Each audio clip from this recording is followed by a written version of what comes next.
Hello everyone. Today I'm going to be showing you something that I made on the creator server in Maximum MC over the past like 3 weeks. So anyway, I hope you enjoy. I made a chessboard. I'm going to be going through how it works and explaining my thought process and the journey that I took to getting it done. So let's get into it. This is the chessboard. We've already played a few games on it. And in fact, I'm hosting a tournament this month with a bunch of people. You've already played 3 games, but basically, that's not the point. The point is to show you how it works. I have a bunch of color codes over here. All the redstone up there is color coded based on what the wool. So the wool basically signifying what the purpose of the contraptions are for. Cyan wool, any cyan wool is used for user input. Yellow is rank selection. Ranks are just rows on the chessboard. Lime is file selection, that's columns. White is piece printing, so basically just printing a piece on a square.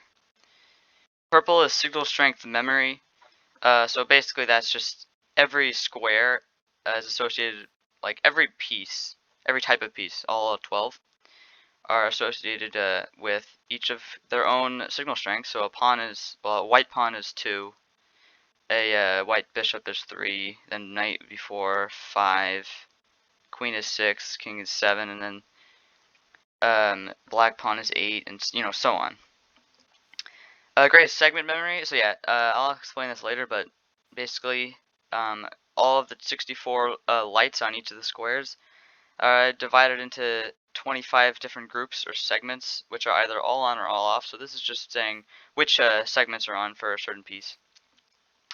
Blue is signal strength per turn. So when you move a piece to another square, basically it's giving that square new signal strength. Magenta is square selection control. So that's just some extra stuff for bug fixing and resetting some things. Brown is square selection for signal strength memory. Again, I'll explain all this later, but brown is like on the very top, and this is selecting the square that you want to move. I guess I'll explain it later. Mode toggle, so you can either be in move mode or place mode, like moving a piece or placing a piece, but that's just controlling what mode you're in. Black is square selection for signal strength per turn, so bringing the signal strength back to the square after you move it. And pink is board reset, so to reset the board, I kind of simplified it, so you have to world edit all of the redstone blocks away, and then it'll print all the pieces on the board in this setup. But anyway, I'll explain this in much better detail in a minute. Alright, so the first thing is the user input. So I have a bunch of signs here. This is basically saying which square you want to select on the board. I made it so that A1 in the corner there is not this corner, that's A8. A1 is here, so it's kind of like this is bottom left, and if you're looking up, that's bottom left. So let me explain how this works. When you press each button, it'll push these redstone blocks down, and in order to decide which one it brought down, it takes this signal strength right here and this signal strength right here, which are based on how far away it is, and it compares them in different ways to find the rank and file. So let me just hold on. I'm going to make sure that no signal strength gets through and actually breaks anything while I'm explaining this. Alright, so let's say I press A8, I guess. Alright, I pressed A8. This system right here is dividing it by 2 to make it easier to add together. So this signal strength here is 15. On the other side, it's 8. So you add 15 and 8, and then you know that it's on the A file. This is the A file right here, because no matter where this redstone block is, these will add to 23. This is 9 and this is 14. That's 23. Move it here. This is 10 and 13. So basically, no matter where this is, they'll add to 23. Alright, simple enough. Let me put this back. For the rank selection, you find the difference. So like right here, hold on. This is, what rank is this? This is 8, 7. This is rank 5, right? Yeah. So this is rank 5. You find the difference starting over here. So 10 minus 9, and the difference would be 1, and it's a positive 1, so this is off. And if it was on the other side, it would be, the difference would still be 1, but now this is on, signifying that it's negative. And now it's just, this is some stuff I'll explain later. Alright, so that's how that works, and no matter what file you're on, the difference will always be the same. So this is rank 5. If I'm right here, this is 10 minus 9, which is 1. If I go here, it's 9 minus 8, which is still 1. And you get the point. Alright, let me just put this back. Where'd it go? I don't think I broke anything. Okay. Alright, anyway, the next thing is it'll take the signal strength and bring it over here. And this is a red coda system, which basically will like this light here will turn on if the signal strength coming in is 1. This will turn on if it's 2, and only this one. Like, so this one won't, this one will, and then this one, And basically it'll retract this piston, which will cause this water to have a bubble stream, and the observers up there will detect that it is detect that, and then send a signal, and all the calculations go. And on this side, well, I think this side is this side file or rank selection? This side is rank selection. This is rank, this is file. So it combines these two inputs to figure out which square you selected. So that's that part. Let me just quickly reset this back to normal. Okay, so that's that. Next thing is rank and file selection, which is the yellow and green, yellow and lime. Alright, so when the observer detects that this happened, it'll push this redstone block over. This is here to update the piston in case, it resets with poor timing, but that's never happened. Well, I might have. I don't know. This is here to fix that in case that happens, but I've never actually tested it. Here is the redstone block, and the redstone block, since it's farther away, it loses 1 signal strength for each, spot over here. So over here, the signal strength once it reaches here will be less, and so that's how we decide which one you pressed. And this is for each of the 25 segments. So it's tower 25, different repetitions high. And yeah, say like you press this one, then the signal strength would be higher. And this would be for rank 8? Yes. This would be for rank 8. If rank 8 fires, this will fire, and the signal strength when it reaches here will be 8. If on the far side it happened, when it reaches here it will only be 1. That's how you decide that. And sometimes these can be timed differently too. This is fired for some reason. I'm just gonna go ahead and reset that. Just give me a minute. Okay, that should have worked. Yeah, I don't know why that was fired currently. I didn't reset properly, but anyway, I'm getting off topic. Excuse me. All right. What was I doing? Okay. So this is the file selection. Same sort of idea. If you want to select the H file, then the closer one, because that'll be a higher signal strength, and the A file on the farther end. So that's how it works. And the difference with the files, it stores the value until it's reset. That's just a minor difference. Over here, the gray here is the segment memory. I'm going to probably go ahead and explain the actual segments first. But anyway, the segment and file will come together, and it'll only let the why did I say segment and file? I meant rank and file. The rank signal strength will come through here, but it can only be let through if the file selection allows it to come through. That way they come through at the same time, because there's delay differences and all that. So they'll come through at the same time. This is another red coda system. So the same signal strength on the file will go all the way down to the end there. And the file selection will only select a file that you want. So like if you selected file B, this is file A, this is file B. So it'll retract this and allow a signal strength to come through. Now to select the rank it takes whatever signal strength is in here, and for example, in this first one, if the signal strength coming through is 2, so if say you selected B2, the B file would let a signal strength through, and then since the signal strength was 2, it loses 1 signal strength for every square. So if the signal strength is more than 1, this piston blocks off the signal strength from powering this segment. But it won't block off from this one, and it won't reach the one after it. So that's basically allowing only one. So only one of these squares. But there were bugs, that allowed all the squares to power at the same time, which looked a little weird on the chessboard. I can imagine. You can imagine anyway. That's how that works. I should probably explain the segments now.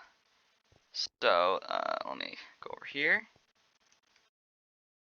So the segments. I'm gonna go over underneath here for this. So each piece can basically be an array of different segments that are always turned on or off. As you can see, the base here. Let me just get some glass so I can designate. All of the lights. Oops. Lit up underneath this line. So basically everything that I'm going to put a blue glass next to. This is one segment because the piece, whatever piece it is this array of lights is either all on or all off. That way I can power all of them at the same time, and I don't need like 64 different modules for each individual light. That would be way too much. So anyway, there's 25 different segments. That's all I really need to know. And the gray wool over there, and then I'll go show you, is basically saying which, based on whatever piece square you chose and whatever piece was there, it'll activate all these redstone blocks, and these redstone blocks correspond to which segments are activated for each piece. So this row, this column here, I guess,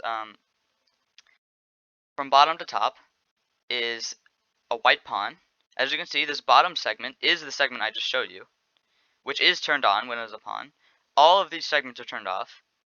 Then these are turned on, and then this is on, that's on, all this is on. Okay, so that's just a pawn. So what this is doing is comparing, so this is for capturing mostly, but it also works otherwise. It's comparing which segments are turned on from the piece you selected, and which segments are turned on from the piece you're moving it to. So that if you have like a bishop on one square and a pawn on another square, and the pawn captures the bishop, then this is basically saying that if the pawn, because you want a pawn to appear on the place where the bishop was, so if both the pawn and the bishop have the same segment, then you don't need to toggle that segment on the square you're moving it to, because it's already turned on. If the bishop has it and the pawn doesn't, then you need to toggle it to turn it off. And if the pawn has it and the bishop doesn't, you need to toggle it to turn it on. So this is an XOR gate. So that's what you see being going on here. And I'll, an XOR gate basically means if one is on and the other isn't, or the other way around, a signal will pass through. If both are on or none are on, nothing happens. Okay. Simple enough. I'm sure everyone understands this watching. I'm so good at explaining everything. Okay.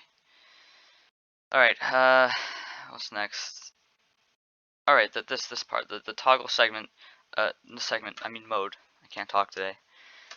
This really isn't important. What other wool colors were there? This brown and black. I guess I don't really need to explain, because that's just piece selection. Purple is segment memory. So each square has a signal strength stored here. This is 4. 4 corresponds to a white knight. That means I know there's a white knight on the square, and the computer thinks there's a white knight on the square, even if the display says otherwise. So that's what that is. Blue here is sending signal strength back into these squares, and this is basically controlling, like basically new signal strength, giving it a new signal strength. Okay. Let's see, what else is there? Pink is reset. I guess I should explain how the reset function works. So, assuming the board is entirely cleared, because that's what I require you to do before you actually hit the reset button. What this does, it resets all of the signal strength values in here and sets them back to their normal state, which I do using a hopper. it pushes this down and then sends a signal strength into this system. That makes a repeating signal. And this hopper is set with a certain amount of things based on whatever's supposed to be here. So this is, I think this is the H1 square. So there's supposed to be a rook here, a white rook, when the board is reset. So I think this is a signal strength of 5, which is a rook. Okay, this is probably the most complicated thing I need to share to you. How the reset system works is it takes every segment, so basically every one of these like rows is a segment, and it decides which ones it turns on, and it does it periodically. So like there's only 4 ranks that ever need to be messed with when you're resetting it. So here we have I don't know what rank this is, not rank. I don't know what segment this is, but apparently for all of the first and second rank, oops, for all the first and second rank, you're supposed to power you're supposed to power this segment for every piece on the first and second rank, which means that the pawn and all the white pieces share this segment, but not for the black pieces. And in fact, the black pieces, since they're just the inverted version, basically if this is all of them, then this is none of them. So that's basically, it's going to be the opposite. And you can see I manually put in the memory, and it's not always like all or nothing. There's like this is, whatever. Anyway, it decides which segments to put in. This is complicated, this is rank 1, 2, 7, and 8 for each of the ranks, and then it sends that signal and feeds it back into the system where it toggles all the segments. Okay. Okay, surprisingly the reset system works second try, and the first try was kind of dumb.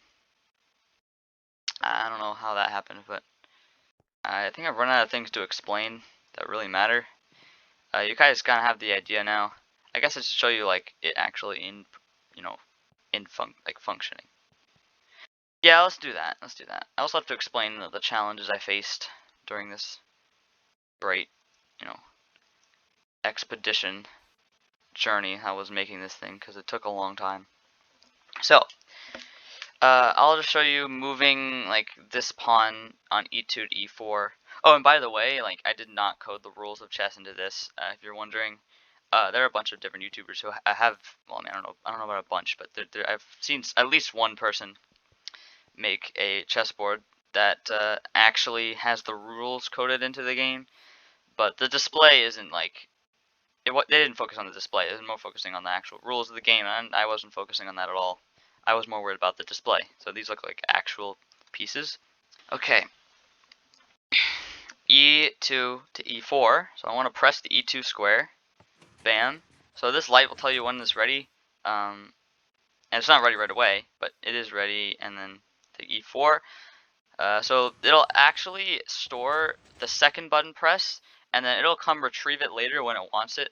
When it wants to know what square you want to move it to. I think that's this one right here, which is the cyan wool user input. So it's basically going to send a signal down eventually when it wants to know where you want to move the piece. Just wait for that. Maybe it already happened.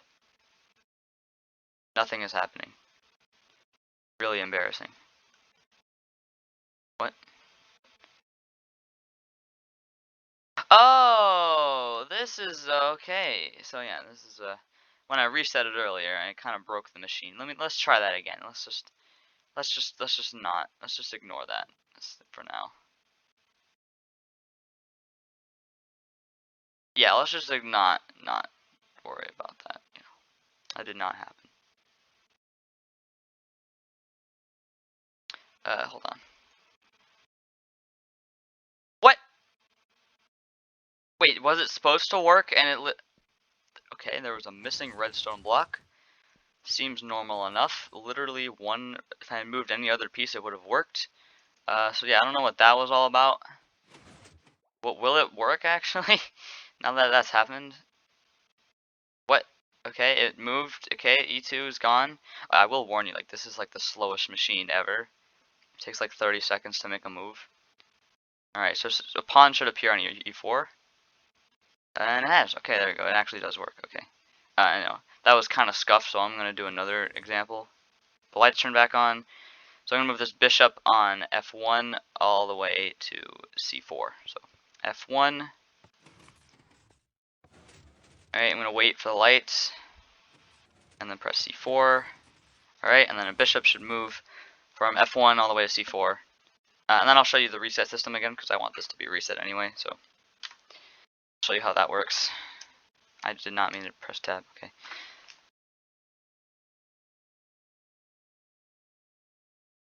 Okay, it disappeared. Should reappear on C4.